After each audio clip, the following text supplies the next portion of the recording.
Pakistan social centre Sharjah اور soft image Pakistan کی جانب سے محفل شعر و نغمہ کا انعقاد صدر سافٹ امیج پاکستان ملک اسلم کی صدارت میں ہوا۔ تقریب میں guest of honours Ghulam Mustafa Mughal, عارف محمود اور مخدوم رئیس قریشی تھے۔ اس موقع پر لوکل گلوکاروں انگیکا، ساگر، باسط بزمی اور سرفراز نے لیجنڈ گلوکار کے گائے نغمات پیش کیے اور خوب داد وصول کی۔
تقریب میں میزبانی کے فرائض ارشد رانا نے ادا کیے۔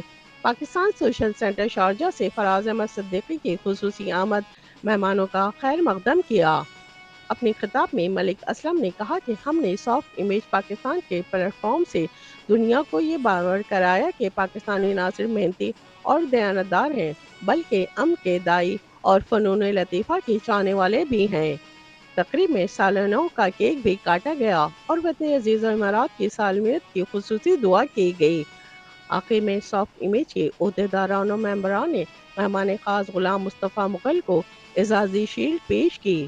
اس موقع پر سافٹ امیج کی جانب سے گلوکاروں میں انعامات تقسیم کیے گئے۔ تقریب میں شیخ ابرار یعقوب، فیصل خواجہ فرام UK، راجہ صفدر محمود، طارق ندیم، رضوان عبداللہ، عمر بلوچ، فاروق سیدین، ملک اظہر، ملک اسحاق، عرفان قمر گوندر، جمال سبحانی، سائمہ جبی، شبانہ خان، سیما خان، صوفیہ، عالیہ اور دیگر خواتین و حضرات نے بڑی تعداد میں شرکت کی۔ کیمرہ ٹیم کے ساتھ شبانہ خان، امارات نیوز، دبئی۔